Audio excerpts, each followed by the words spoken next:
3월 31일 덴튼 한인 친일교회 주일예배 함께 하실 여러분들을 주님의 사랑으로 환영합니다. 앞뒤 좌우 보시면서 서로 인사하셨으면 좋겠습니다. 하나님은 나의 반석이십니다.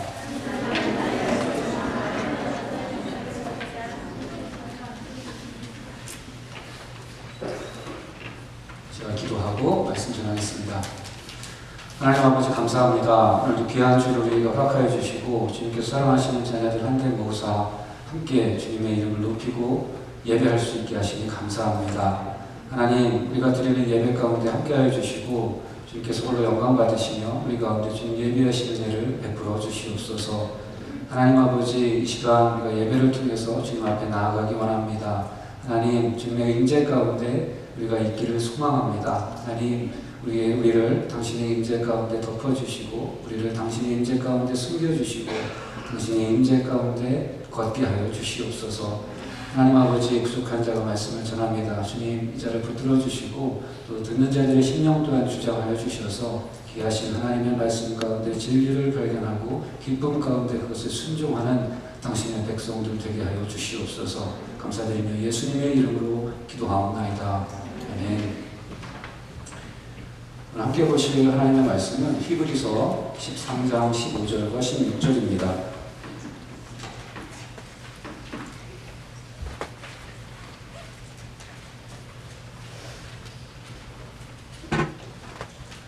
히브리서 13장 15절과 16절을 저와 여러분이 한 목소리로 같이 읽겠습니다.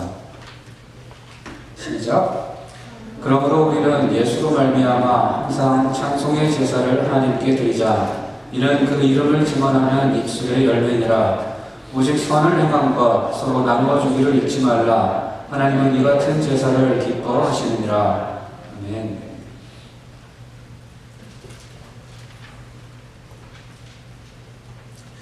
이 주 전에 저는 히브리서 9장을 가지고 길이 열렸습니다 라는 제목으로 말씀을 나눴습니다. 그때 저는 예수님의 희생 제사가 구약의 율법이 제정한 그 모든 제사를 대체하고 또 온전케 했다고 말씀드렸습니다. 구약의 제사는 하늘에 있는 참 성소의 모형이요 그림자인 이 땅의 성소에서 드려진 반면 예수님의 제사는 하늘의 참 성소 바로 그곳에서 드려졌다고 했습니다. 구약의 제사는 짐승의 피로 드려져서 육체의 예법은 될지언정 우리의 양심을 깨끗하게 할 수 없었는데 예수님의 제사는 당신의 흠없는 피로 드려져 우리의 양심을 온전히 정결케 할 수 있다고 했습니다. 구약의 제사는 그 제사장과 제물의 불완전함으로 말미암아 자주 반복해서 드려져야 했었는데 예수님은 자기의 피로써 단번에 한 영원한 제사를 드리심으로써 더 이상 반복해서 드릴 필요가 없다고 말씀드렸습니다. 예수께서 단번에 한 영원한 제사를 드리심으로 예수 믿고 구원받은 성도들은 더 이상 제사 드릴 필요가 없어졌습니다. 짐승으로 제사 드릴 필요가 없으면 물론이요 예수님으로도 더 이상 제사 드릴 필요가 없습니다. 우리는 그저 그가 단번에 열어놓으신 그 새롭고 산 길을 통해 담대히 하나님께 나아가면 되는 것입니다.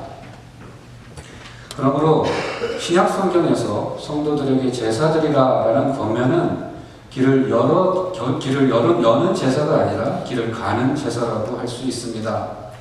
하나님께 나아가는 길을 여는 제사는 오직 예수 그리스도의 희생제사뿐이요 그 제사는 이미 단번에 드려졌습니다. 이제 그 예수를 믿음으로 구원받은 성도들은 그 길을 걸어 날마다 하나님께 나아갑니다. 성도들은 그 길을 가는 제사를 통해 하나님을 향해 자기 자신을 향해 또 세상을 향해 자기가 하나님을 향해 나아가는 자임을 나타냅니다. 우리는 오늘 본문에서 구원받은 성도들이 드릴 제사의 몇 가지 예를 찾아볼 수 있습니다. 그중 첫 번째로 나오는 것은 찬송의 제사입니다. 15절 상반절을 저와 여러분이 다시 한번 같이 읽어보겠습니다. 시작. 그러므로 우리는 예수로 말미암아 항상 찬송의 제사를 하나님께 드리자.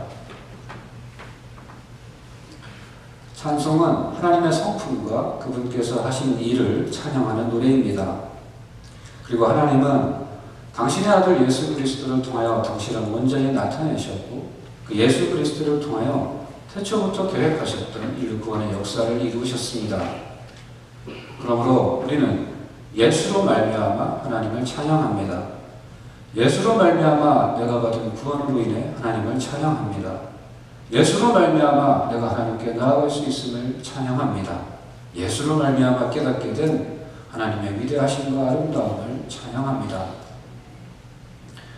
어제나 오늘이나 영원토록 변함이 없으신 예수로 말미암아 찬송하기에 우리는 항상 찬송의 제사를 드릴 수 있습니다. 항상 기뻐하며 범사에 감사하는 사람은 항상 찬송할 수 있습니다. 나의 처지는 변하고 주변 상황은 변해도 나를 향한 하나님의 선하심과 인자하심은 결코 변하지 않고 나를 위해 계획하신 하나님의 뜻도 반드시 이루어질 것이기에 나는 지금 이 순간도 찬송할 수 있습니다. 우리는 항상 찬송하는 삶의 예로 다윗을 들 수 있을 것입니다. 다윗이 남긴 많은 시편들이 구약을 통해 우리에게 전해지는데요. 우리는 그중 상당수가 우리가 보기에 전혀 찬송할 상황이 아닌 악조건 속에서 지어진 찬송 시임을 보게 됩니다. 예를 들어 시편 57편은 다윗이 자기를 죽이려는 사울을 피해 광야에 있는 동굴로 도망했을 때 지은 시입니다. 그 시는 이렇게 우리가 예상할 수 있는 애절한 기도로 시작합니다. 참으로 하나님, 나를 불쌍히 여겨주십시오. 불쌍히 여겨주십시오. 내 영혼이 주님께로 피합니다. 이 재난이 지나가기까지 내가 주님의 날개 그늘 아래로 피합니다. 그런데 조금 지나 같은 시편의 후반부에 이르면 어느새 다윗의 애통과 간구는 찬양과 송축으로 바뀌어 있는 것을 보게 됩니다. 하나님, 나는 내 마음을 정했습니다. 나는 내 마음을 확실히 정했습니다. 내가 가락에 맞춰 노래를 부르겠습니다. 내 영혼아 깨어나라. 검은 고야 수동아 깨어나라. 내가 새벽을 깨우련다. 주님, 내가 만민 가운데서 주님께 감사를 드리며 문 나라 가운데서 노래를 불러 주님을 찬양하렵니다. 주님의 한결같은 그 사랑 너무 높아 하늘을 이루고 주님의 진실하신 구름에까지 닿습니다. 하나님, 주님은 하늘 높이 높임을 받으시고 주님의 영광 온 땅 위에 펼치시옵소서. 같은 시편입니다. 상황과 처지는 변하지 않았습니다. 그런데 다윗은 찬양하고 있습니다. 어느덧 그의 시선은 불행하고 암담한 처지에 놓여있는 자기 자신이 아니라 한결같이 사랑하시고 변함없이 진실하신 하나님을 바라보고 있습니다. 다윗은 이렇게 그의 무고한 고난 가운데서도 하나님을 찬양함으로 그분을 영화롭게 했습니다. 주님이 말씀하십니다. 감사로 제사를 드리는 자가 나를 영화롭게 하나니. 이 구절이 헬라어 성경의 70인역에서는 이렇게 번역되어 있습니다. 찬송의 제사가 나를 영화롭게 하나니. 사랑하는 대통교회 성도 여러분, 찬송의 제사가 저와 여러분의 하나님을 영화롭게 합니다. 놀랍게도 저와 여러분이 부르는 찬양을 하나님이 기뻐 받으십니다. 그러므로 찬송에 관하여 적어도 이 네 가지를 잊지 마시기 바랍니다. 첫째로 찬송은 내가 하나님께 드리는 것입니다. 그러니 찬송을 듣는 데 그치지 마시고 찬송을 부르십시오. 찬송을 듣는 것을 뭐라 하는 것이 아닙니다. 하지만 찬송은 오늘 본문 15절 하반절에서 말씀하는 것처럼 주의 이름을 증언하는 입술의 열매입니다. 귀의 열매가 아니라 입술의 열매입니다. 내가 내 입술을 열어 하나님께 들려드릴 때 그때 찬송은 내가 하나님께 드리는 제사가 되는 것입니다. 둘째로 찬송은 내 믿음의 고백입니다. 지금 보시는 15절 말씀은 찬송의 제사가 주님의 이름을 증언하는 입술의 열매라고 말합니다.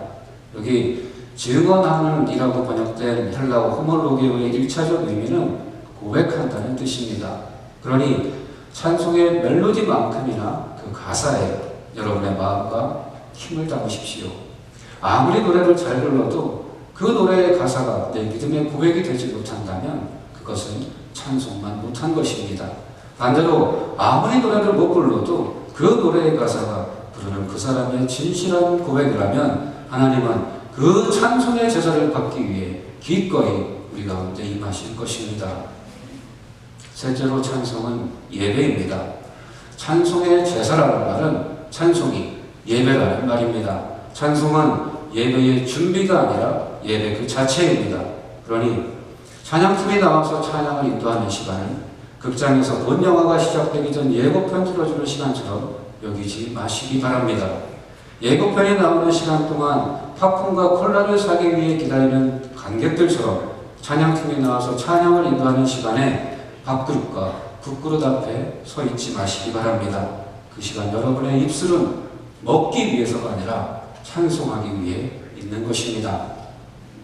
넷째로 찬송은 항상 드려야 하는 것입니다. 야고보서 5장 13절은 이렇게 말씀합니다. 너희 중에 고난당하는 자가 있느냐? 그는 기도할 것이요 즐거워하는 자가 있느냐? 그는 찬송할지니라. 저와 여러분의 믿음이 고난 중에도 찬송함으로써 이 말씀을 뛰어넘을 수 있기를 주님의 이름으로 축원합니다. 도무지 이유를 알 수 없는 그 모진 고난 가운데도 하나님을 원망하지 아니하고 땅에 엎드려 여호와의 이름에 찬송을 받으실지니이다 라고 고백하며 경배한 욥의 믿음이 우리 가운데도 나타나기를 소원합니다. 무고하게 쫓겨다니며 그 수년을 광야 이방 땅을 전전하며 숨어 지내면서도 하나님, 나는 내 마음을 정했습니다. 나는 내 마음을 확실히 정했습니다.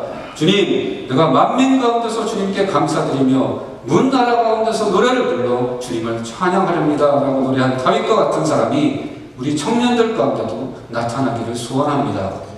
예수의 이름을 전하다 무고하게 체포되어 옷이 찢기고 매맞고 창고에 매어 감옥에 갇힌 상황에서도 그 입술을 열어 하나님을 찬송했던 바울과 실라와 같은 하나님의 종들이 우리 자녀들 가운데도 나타나기를 주님의 이름으로 축원합니다.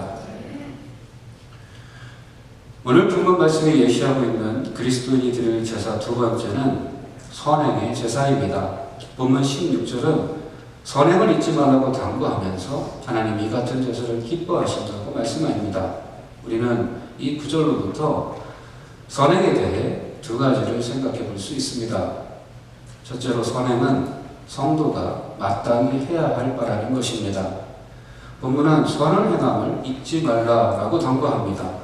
잊지 말라라는 말을 정확히 번역하면 게을리하지 말라라고 할 수 있습니다.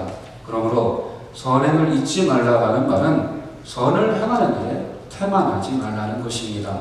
선을 행하는 것은 성도가 마땅히 해야 할 일이니 그 일에 게으름 피우지 말라는 것입니다. 선행은 성도가 되기 위해서, 즉 구원받기 위해서 하는 것이 아닙니다. 우리가 선행을 통해 하나님께 나아갈 수 있었다면 예수님께서 십자가에 달려 죽으시지 않으셨을 것입니다. 하지만 이 점만을 강조하면 자칫 균형을 잃을 수 있습니다. 선행은 구원의 원천도, 구원의 근거도, 구원의 수단도 아니지만 구원의 증거라는 것을 기억해야 합니다. 오늘 본문 바로 다음 구절인 18절에 보면 이런 말씀이 나옵니다. 우리가 모든 일에 선하게 행하려 함으로 우리에게 선한 양심이 있는 줄을 확신하노니. 선한 양심, 깨끗한 양심은 예수 그리스도의 피로 주어진 선물입니다. 다시 말해 선한 양심은 믿는 자에게 주시는 하나님의 은혜입니다. 그런데 히브리서 저자가 뭐라고 하고 있습니까?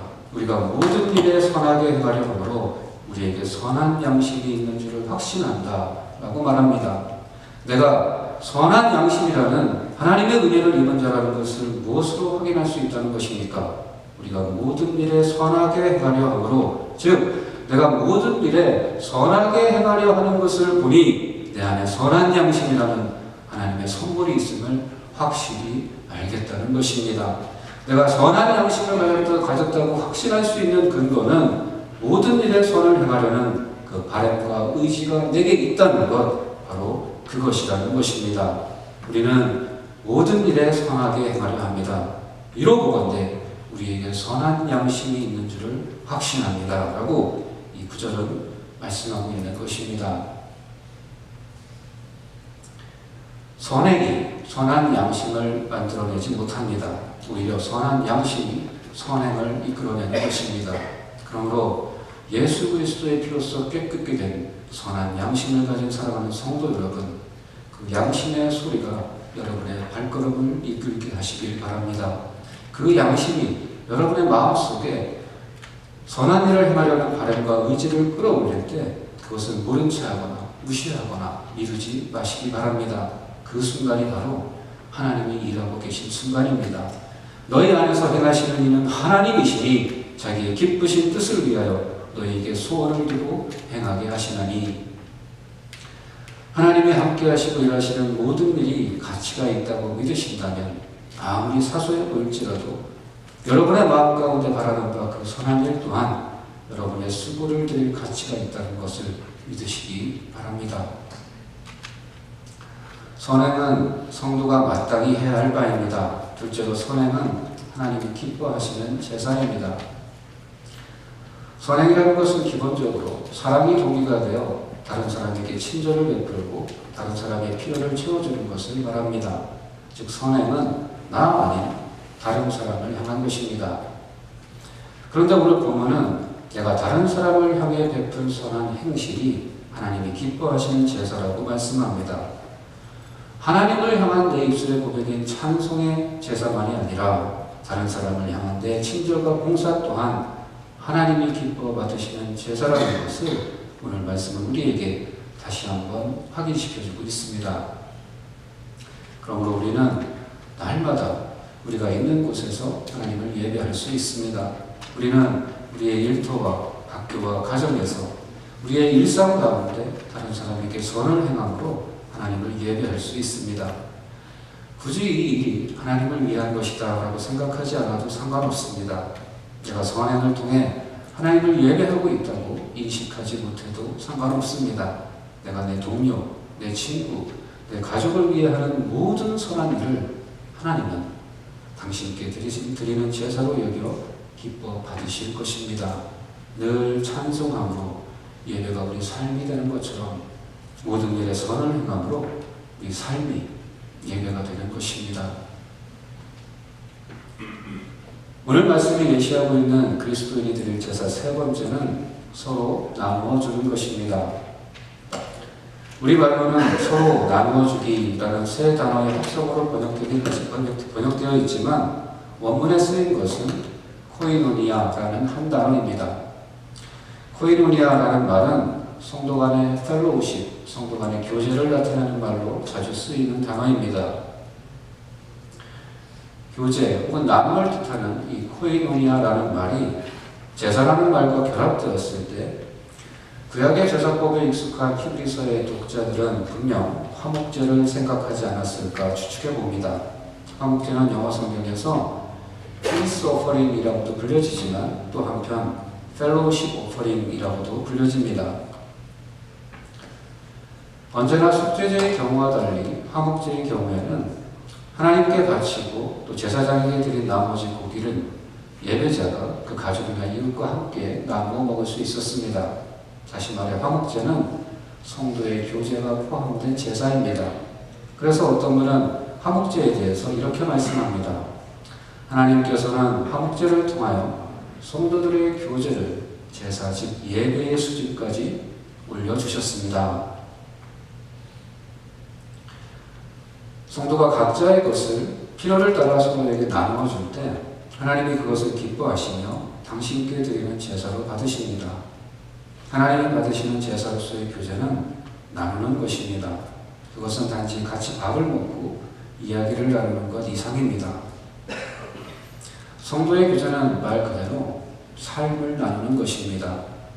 친교는 중요하고 없어서는 안 되지만 성도의 교제를 친교에 국한시킨다면 그것은 그 깊고 풍성한 의미를 대폭 축소시키는 것입니다. 성도의 교제는 삶을 나누는 것입니다. 나의 정력과 나의 시간과 나의 물질을 다른 성도와 나누는 것입니다. 나의 정력을 나눌 때 교제는 동역이 되며 나의 시간을 나눌 때 교제는 동참이 되며 나의 물질을 나눌 때 교제는 헌금과 구제가 됩니다. 그러므로 진정한 교제는 희생이 따르는 것입니다. 내 소중한 삶을 나누는데 내 소중한 정력과 시간과 물질을 바치는데 어찌 희생이 없고 손해가 없겠습니까? 하지만 바로 그렇기에 교제가 하나님께서 기뻐 받으시는 제사가 되는 것입니다. 자기 희생이 없는 제사, 그런 제사는 제가 단언컨대 하나님께 기쁘게 드리는 제사가 될 수 없습니다. 그런 것 살아오는 성도 여러분, 여러분의 것을 나누어 교제하기를 힘쓰시기 바랍니다.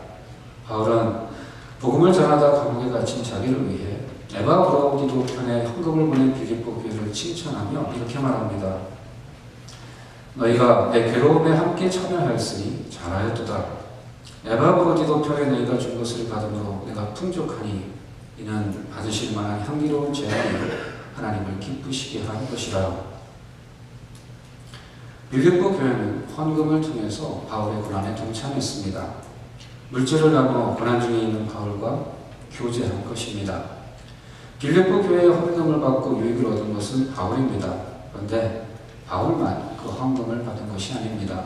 하나님께서도 그 헌금을 당신 귀들의 향기로운 제물로 기뻐 받으셨으니 과연 성도가 서로 나누는 것은 하나님이 받으시는 향기로운 제물이요 하나님이 기뻐하시는 예배임에 틀림없는 것입니다.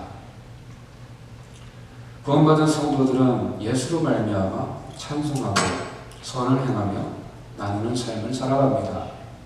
구원받기 위해서 그리 사는 것이 아니라 구원받았기 때문에 그리 살아갑니다. 구원받은 은혜로 인한 감사와 구원하신 이에 대한 사랑이 그분을 기쁘시게 하는 이러한 제사들로 나타나는 것입니다. 하나님의 은혜로 구원받아 성도된 저와 여러분이 이런 제사들로 하나님을 기쁘시게 하는 자녀들 되기를 우리 주님의 이름으로 간절히 축원합니다. 기도하시겠습니다.